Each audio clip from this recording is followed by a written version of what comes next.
বিসমিল্লাহির রহমানির রহিম। আসসালামু আলাইকুম। দেশ এবং দেশের বাইরে যে যেখান থেকে আজকে আমার এই ব্লগটি দেখছেন, আশা করি আল্লাহর রহমতে সবাই ভালো আছেন। আলহামদুলিল্লাহ, আমরাও ভালো আছি। আমি আরেকটি রেসিপি নিয়ে আপনাদের মাঝে হাজির হয়েছি। আর আজকের রেসিপিটি হচ্ছে মজাদার মাছ ভাজি।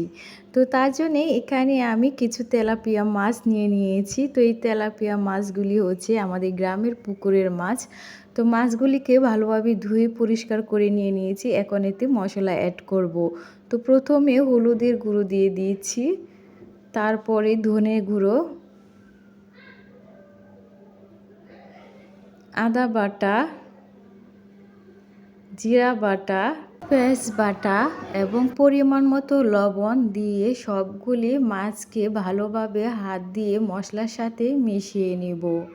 তো এভাবে ভালোভাবে হাত দিয়ে মাছগুলিকে মিশিয়ে আমি বেশ কিছুক্ষণের জন্যে নর্মালি রেখে দিব। এতে করে মাছের গায়ে মশলাগুলি ভালোভাবে মিশে যাবে।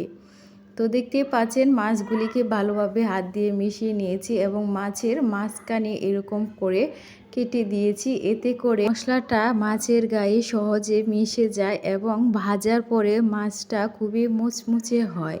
তো বেশ কিছুক্ষণ নর্মালি রাখার পর এখন মাছগুলি ভেজে নেব। তো তার জন্য একটি চুলাতে একটি কড়াই বসিয়ে দিয়েছি, দিয়ে এখন এর মধ্যে আমি তেল দিয়ে দিচ্ছি। তেলটাকে আমি ভালোভাবে গরম করে নেব, এতে করে মাছটা কড়াইয়ের সঙ্গে লেগে যাবে না। তো মাছটা কড়াইয়ের সঙ্গে না লেগে যাওয়ার জন্যে তেলটা ভালো করে গরম করে নিতে হয়।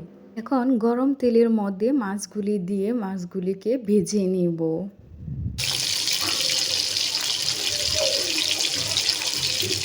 তো মাছগুলি এক সাইড ভাজা হয়ে গিয়েছে, এখন আমি অপর সাইডটাও উল্টে অল্প আঁচে ভেজে নিব। তো এভাবেই মাছগুলিকে অল্প আঁচে ভাজলে মাছগুলি খেতেও খুব টেস্ট হয় এবং খুবই মুচমুচে হয়। তো দেখতেই পারছেন দুই সাইডই ভাজা হয়ে গিয়েছে। এখন আমি একটি প্লেটে মাছগুলিকে উঠিয়ে নিব। বাকি মাছগুলিও একেভাবে ভেজে নিব।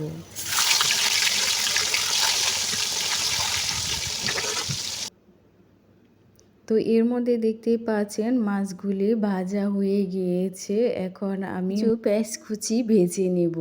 তো তার জন্যে আমি মাছটা যে পাত্রে রেখেছিলাম সেই পাত্রের মধ্যে কিছু পেঁয়াজ কুচি, কাঁচামরিচ এবং কিছু মশলা অ্যাড করে সবগুলি পেঁয়াজ কুচি এবং মশলাকে হাতে মেখে নেব। তো প্রতিদিনের মতো আজকেও আপনাদের কাছে আমার একটি রিকোয়েস্ট, আমার এই ব্লগটি যদি প্রথম থেকে শেষ পর্যন্ত দেখে সামান্যতম পরিমাণের ভালো লেগে থাকে তাহলে প্লিজ একটি লাইক এবং সাবস্ক্রাইব করবেন। আর কমেন্ট বক্সে অবশ্যই আপনাদের মূল্যবান মতামতটি জানিয়ে আমার পাশেই থাকবেন। তো পেঁয়াজ কুচিটা মাখানো হয়ে গিয়েছে। এখন মাছ যে পাত্রে ভেজেছিলাম সেই কড়াইটার মধ্যে আমি এখন পেঁয়াজ কুচিটাও ভেজে নেব।